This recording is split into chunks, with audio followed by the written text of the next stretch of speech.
So folks, without further ado, one of our final guests waiting patiently in the green room, or the backstage, as we say, is Gráinne Malone in Offaly. How are you, Gráinne? Hi, I'm good. How are you, Rory? Great. I love your backdrop. Thank you. It's a bit makeshift, but... So, Gráinne, I think you're our youngest contributor tonight. Not that I want to single you out for age or anything, but you first came to Afri when you were even younger. I think 12 or 13, from what I hear. Yeah. I think it really kind of started when I was still in a stroller, and my parents brought me on my first Famine Walk. And then Afri's Féile Bríde events have been on our annual calendar each year. Yeah. And I'm excited now. Since their last event, I've been in contact with their incredible team, and really I'm just starting my journey with them, so I'm excited. So, Gráinne, can you tell me what was it that first, you're about 17 now, is that 17, right? yes. You're still at school? Yes. Yeah, and you've been very involved. You've been very involved in the climate movement. What was your first experience of personally taking some action? What was it that inspired that or led to that? And what was the experience like for you? So in 2019, I went on a French exchange. And while I was there, I got the incredible opportunity to join thousands of my peers and partake in a march for the climate. And it was powerful. So since then, when I came home, climate change has really kind of been one of the things that I've tried to kind of pressure my life more forward. And so since then, I've taken part really actively in our green schools. And we actually had a conference last year about education, because it's really important for people to kind of know what is happening. So from the back of those events, I was actually elected as one of Offaly's candidates to be part of the Youth Assembly. And that was an incredible opportunity. It was the very first youth-led climate assembly in the world, which was exciting. But on the day, it was the 15th of November, and there was 157 delegates chosen from across Ireland, varying in age, and we took to the Dáil, and there we sat in the seats of our adults, and we made decisions that are impacting our future. So we were split into 5 groups. There was power, economics, food and farming, environment, and education. And on the day, each group came up with 2 actions, 2 proposals that culminated to 10 actions that we presented to the government to decide and take action on. And I was part of the education group, and it was really exciting because I believe education is the first step forward for people to know what's happening and know what they can do about it.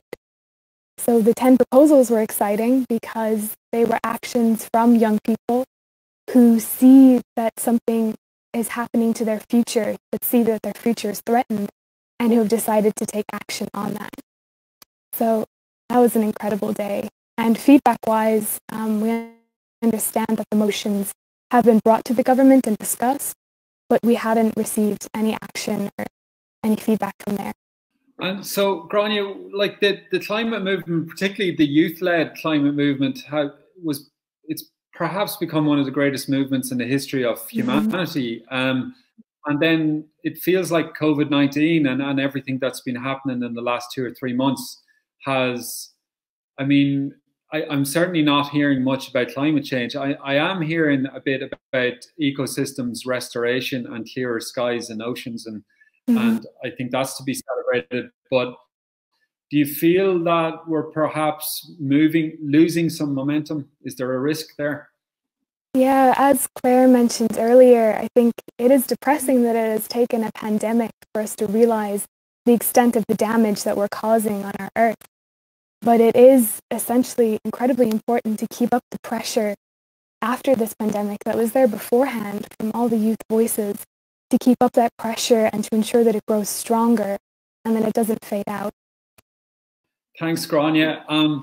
Where do you take your own inspiration in terms of keeping you going and keeping you active?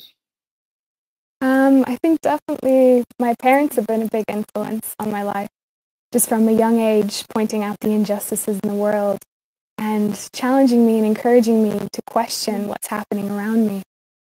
But the huge movement of voices from young people has really been inspiring, and especially since the Dáil, meeting so many incredible people close to my age and younger than me that realize what's happening in the world and that are taking action for their future and for the generations that are coming after us.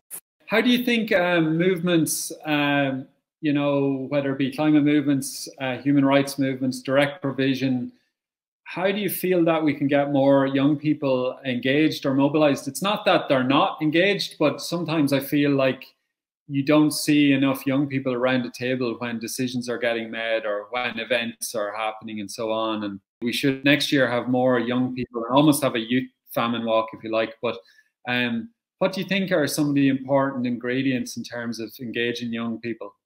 Well, I think it's important, like what Donna just mentioned, having people understand that change is possible and even the smallest change is possible.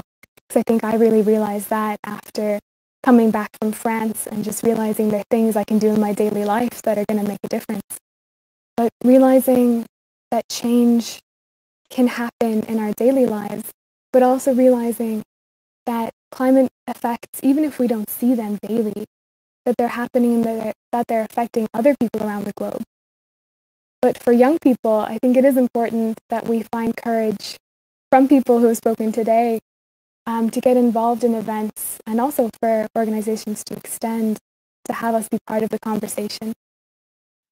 Thanks so much, Gráinne. It's been an absolute pleasure having you join us tonight. Seeing lots of people enjoying hearing you speak, and we hope to hear you lots more on the national stage. Certainly we need young people, and we need particularly, as people have said already, more female leadership in the country. So hopefully you've got a great long journey ahead of you, and we look forward to seeing you on the Famine Walk. Yes, I can't wait. Thanks so much, Gráinne. Lots of love, and we'll see you soon.